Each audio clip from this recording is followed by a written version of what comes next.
તો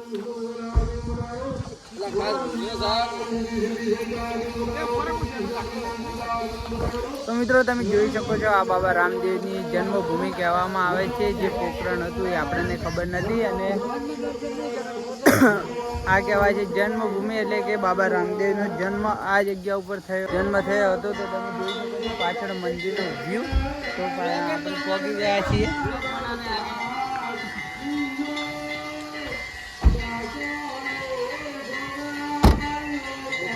હવે બધી જ ગાડીઓ આપણા ગુજરાતની જ છે, પાર્સિંગ ગુજરાતનું જ.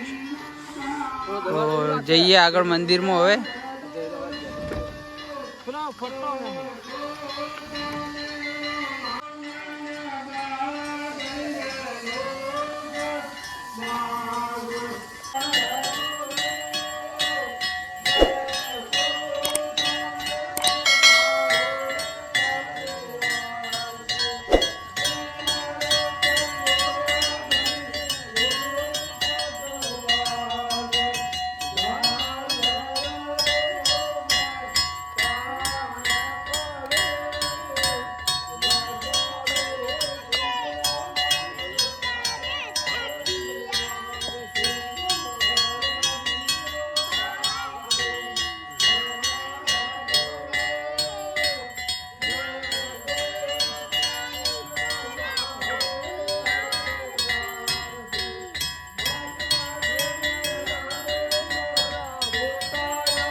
તો તમે જોઈ શકો અત્યારે આરતી ચાલુ જ છે અહીંયા મંદિરે, અને આપણે ઉપર જઈએ હવે.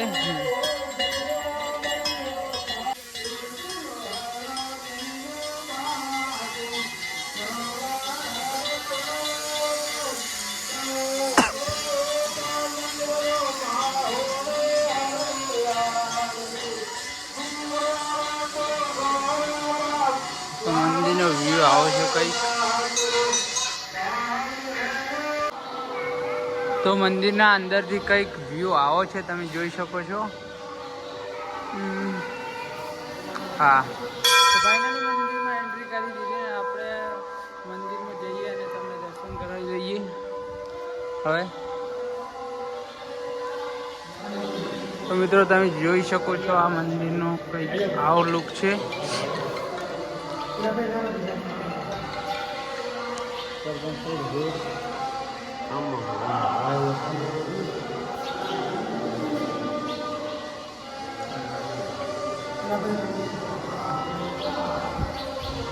તો આ મંદિર છે બાબા રામદેવની જન્મભૂમિમાં. આ જ મંદિર છે અને તમને ફોટા કેપ્ચર કરાવી દઈએ. બાજુના કેવા કેવા ફોટા છે બધા.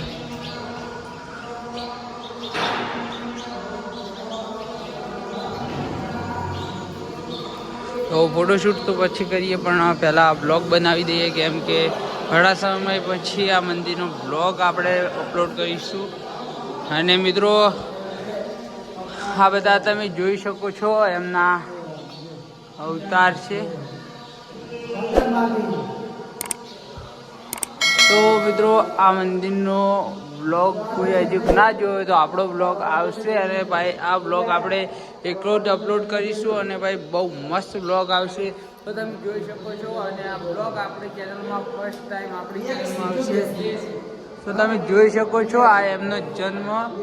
તો હા, બાબા રામદેવને બે ભાઈનો ફોટો અને આ બધું જ છે અહીંયા. તમે જોઈ શકો છો ડિઝાઇન.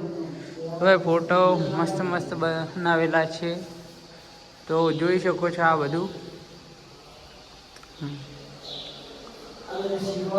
તો ભાઈ બહુ મસ્ત રીતે તમે ડિઝાઇન કરેલું છે અને દર્શાવેલું છે બધું સમજવા માટે.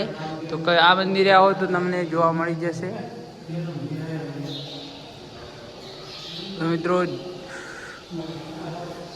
બ્લોગ પૂરો જોતા રહેજો.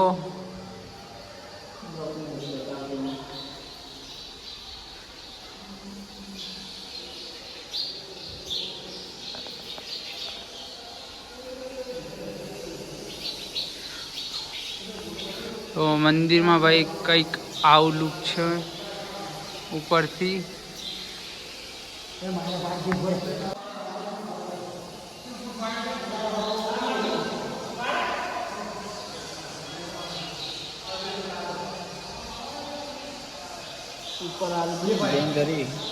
મિત્રો તમે જોઈ શકો છો આ મૂર્તિ અને આ બનાવેલું પારડું એમનું.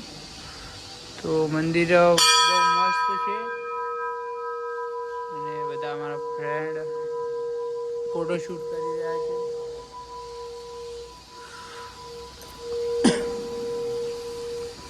તો ભાઈ બહુ સારું કહેવાય કે અહીંયા સીસીટીવી કેમેરા તો છે પણ શૂટિંગનું અલાઉ છે અને બધી જગ્યાએ અમને તો ના જ પાડી પણ અહીંયા થોડું પરમિશન તો છે, હજુ કોઈ કીધું નથી એટલા માટે.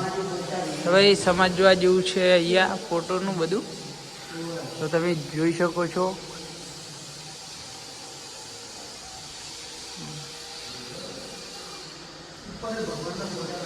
તો ભાઈ ફોટામાં બધું દર્શાવેલું જ છે ને જોઈ શકો છો. આ બધું ફોટા ઉપર છે પણ અત્યારે મેં દેખાય જય શ્રી રામ ભગવાનનો પણ ફોટો અહીંયા છે. તમે જોઈ શકો છો બધા જ ફોટા અહીંયા છે ને આવું કંઈક લાગે છે. તો જોઈ શકો આ ફોટા બધા આ રીતના છે અને રામ પરિવાર ફોટો ભાઈ બહુ મસ્ત રીતે સજાયેલું મંદિર છે અને તમે જોઈ શકો છો આ બધું ફોટા. તો ભાઈ બહુ મસ્ત રીતે બનાવેલું મંદિર છે. તો આગળ પણ તમને બતાવી દઈએ. તો આ બધું જ મંદિર આપણે કેપ્ચર કરી અને તમને બતાવી દીધું છે. તો જોઈ શકો છો. તો ભાઈ બહુ મસ્ત રીતે મંદિર સજાયેલું છે અને તમને વ્યૂ બહારથી બતાવી દઈએ.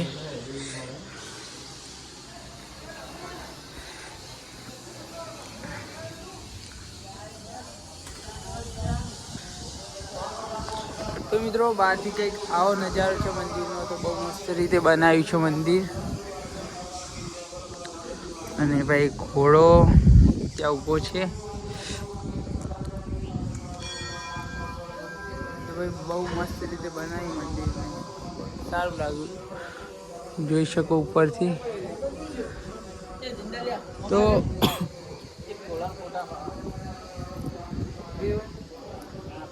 હવે જઈએ આગળ ફોટોશૂટ કરવા. હવે ફોટોશૂટ કરવાના બાકી છે. તો મંદિરે જઈને મંદિર આગળ પણ ફોટોશૂટ કરવું પડશે.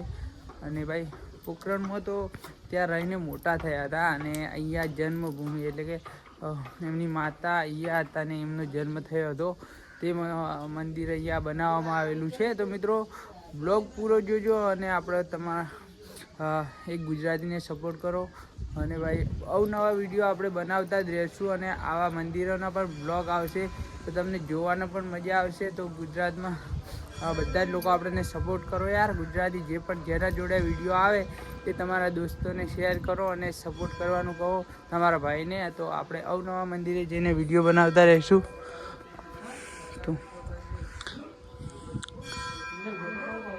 તો મિત્રો હવે બધા જઈ રહ્યા છે જમવા માટે. જોઈએ કેવું છે જમવાનું. તો હવે જઈએ જે છે અહીંયા બનાવે છે ત્યાં જઈએ અને જોઈએ શું જમવામાં છે. અને પછી બધા તો મિત્રો ગયા છે, શું ઈચ્છા છે એમની.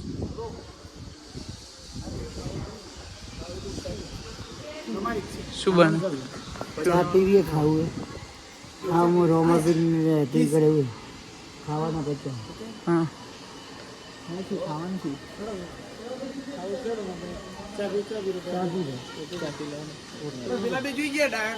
એ તો બે જણા નહીં બોલાવે. મિત્રો અમે જમવાના હતા રહ્યા, ચા પી અને બહાર આવી ગયા કેમ કે 2-3 મિત્રો અમારા અહીંયા ગાડીમાં આવીને બેસી ગયા હતા એટલા માટે.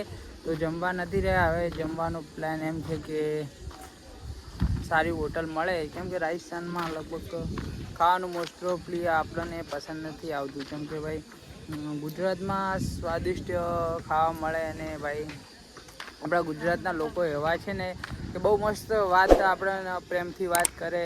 અને રાજસ્થાનમાં ભાઈ એવું છે ને ભાઈ બહુ ઘમંડી, એટલે કે એમનું જ ચલાવે અને આપણે કંઈક બોલીએ એટલે એ ઝઘડા માટે બેઠા હોય. તો મિત્રો આવી સ્થિતિ રાજસ્થાનમાં છે અને ઘણી વાર તો એમનો પાવર પણ બતાવી દઈએ. અને આપણે ભાઈ દર્શન કરવા આવ્યા હોય એટલે આપણે થોડું માન રાખવું પડે, કેમ કે આપણે ભગવાનના મંદિરે દર્શન કરવા આવ્યા એટલે થોડા ઘણું માન રાખવું પડે. તો મિત્રો એટલા માટે આપણે, અને બાકી જો એમને જો ઝઘડો કરવા આવ્યા હોય તો પછી 2 નંબરની વાત છે. આપણે ભાઈ કોઈ પાછા પડીએ એવા નથી, તો આપણે કોઈ ઝઘડો કરવા આવ્યા નથી એટલે ઝઘડો બગડો ના કરાય. તો અહીંયા તો એવું નહોતું, પણ રસ્તામાં ઘણી જગ્યાએ એવું થઈ હતું. તો કાંઈ વાંધો નહીં. તો રાજસ્થાનમાં આવો તો ભાઈ ખાવા પીવાનું થોડું પેલું રાખવું અને સંભાળીને ચાલુ. રાતના તો મોસ્ટ ઓફલી રાતના ચાલવાનું હવે ટાળવું જ જોઈએ, કેમ કે લોકો આના બધા જ એક સરખા નથી હોતા. એટલા માટે મોસ્ટ ઓફલી ખરાબ જ તમને મળશે, તો એના માટે કહીએ છીએ. તો વાત એ છે, તો આવો તો તમને કેવું લાગે છે કેવું નહીં, તો આવો તો સંભાળીને આવજો. હવે મળીએ, નીકળવાનું છે હવે, તો ખાવા જઈએ ત્યાં મળીએ.